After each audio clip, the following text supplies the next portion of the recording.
जब शमूएल परमेश्वर की आज्ञा के अनुसार ईशे के यहाँ गया और ईशे के पुत्रों में से एक को राज्य अभिषेक करना था इस्राएल का राजा होने के लिए। जब शमूएल के सामने ईशे का बड़ा बेटा आया तो शमूएल ने क्या सोचा, ये जो देखने में इतना सुंदर है, कद काठी भी अच्छी है, लंबा चौड़ा है, जरूर परमेश्वर ने इसे ही चुना होगा। परमेश्वर क्या कहता है, ना तो उसके रूप पर दृष्टि कर, ना ही उसकी कद की ऊंचाई पर, क्योंकि मैंने उसे तुच्छ जाना है, अयोग्य जाना है। ये इस्राएल का, मेरी प्रजा का राजा नहीं है। ईशे ने क्या किया, एक के बाद एक के बाद एक के बाद एक एक करके अपने सारे बेटों को, 7 बेटों को जो वहाँ पर मौजूद थे भेजा। और शमूएल उन सभी से कहता गया कि इसको परमेश्वर ने राजा होने के लिए नहीं चुना है। शमूएल ने ईशे से पूछा, क्या तेरे सब बेटे आ चुके? ईशे क्या कहता है, नहीं, अभी एक बचा है, वो सबसे छोटा है, वो तो बच्चा है, वो जंगल में भेड़ बकरियों को चरा रहा है। शमूएल कहता, उसे बुलाओ, और जब तक वो ना आए तब तक हम खाना खाने नहीं बैठेंगे। जैसे दाऊद शमूएल के सामने आया, लिखा है कि वो छोटा बालक था, बच्चा था, उसके चेहरे से लाली झलकती थी, उसकी आंखें सुंदर थी, उसका रूप सुडौल था। हालेलुया। सबसे छोटा। और परमेश्वर अपने दास शमूएल से क्या कहता है, उठ, इसी का राज्य अभिषेक कर, क्योंकि यही है जो मेरी इस्राएली प्रजा पर राज्य करेगा, इस्राएल का राजा बनेगा। Hallelujah, hallelujah. मैंने इसे चुना है। परमेश्वर ने दाऊद के 7 भाइयों को जो उससे बड़े थे क्यों मना कर दिया, क्यों उन्हें रिजेक्ट कर दिया? शमूएल को बोला कि मैंने इन्हें इस्राएल का राजा होने के लिए नहीं चुना, क्योंकि परमेश्वर जो बात चाहता था वो दाऊद के 7 भाइयों में जो उससे बड़े थे उसमें नहीं पाई जाती। हालांकि देखा जाए तो पूरे इस्राएल के लोगों में वो बात नहीं पाई जाती थी जो बात दाऊद के अंदर पाई जाती। हालेलुया। और इसलिए परमेश्वर ने उसको राजा होने के लिए चुना। दाऊद परमेश्वर के मन के अनुसार, इच्छा के अनुसार, पूरे मन से खोज करने वाला एक परमेश्वर का दास था, परमेश्वर का एक भक्त था। हालेलुया। जो पूरे मन से उसके पीछे चलता था, पूरे हृदय से उसकी खोज में लगा रहता था, सच्चे मन से उस पर विश्वास करता था, उसकी आज्ञाओं को मानने से खुश होता था और उसका भय मानता था और पाप और बुराइयों से वो अलग रहता था। Hallelujah, hallelujah. तो जो गुणवत्ता, जो क्वालिटी दाऊद के अंदर थी उसके 7 भाइयों के अंदर नहीं, इसलिए परमेश्वर ने उसको चुना। और शमूएल से परमेश्वर एक बात कहता है कि परमेश्वर का देखना मनुष्य के जैसा नहीं है। मनुष्य तो बाहर का रूप देखता है, लेकिन यहोवा की दृष्टि मनुष्य के मन पर है। Hallelujah, hallelujah.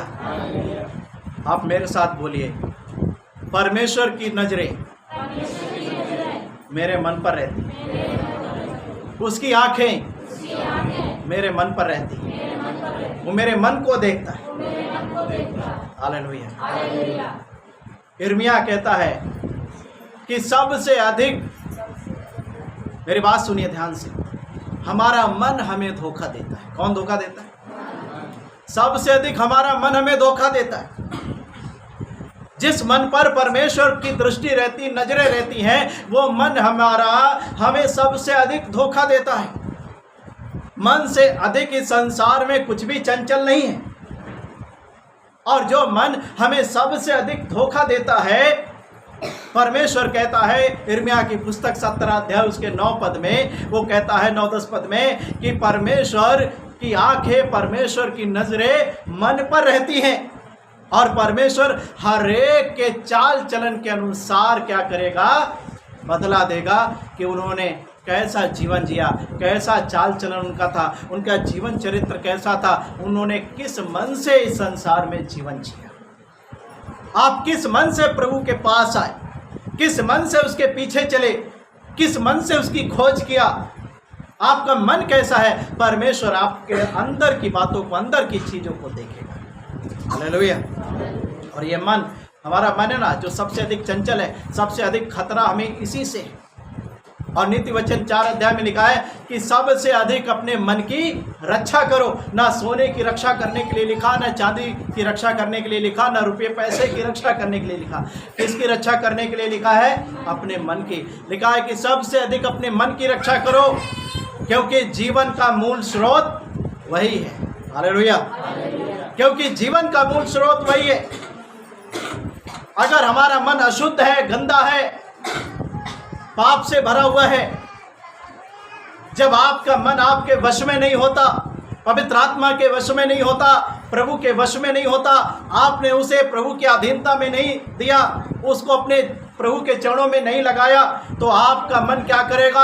आपको संसार की ओर, पाप की ओर, बुराइयों की ओर, दुष्टता की ओर खींचता ही रहेगा।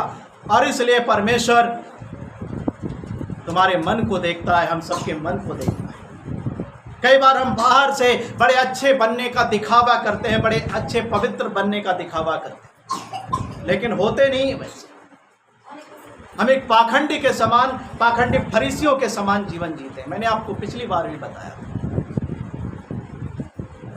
और इसलिए मनुष्य आपके बाहरी जीवन को देख करके, जो उन्हें दिखाई पड़ता है, धोखा खा सकते हैं, लेकिन परमेश्वर कभी धोखा नहीं खाता। हालेलुया।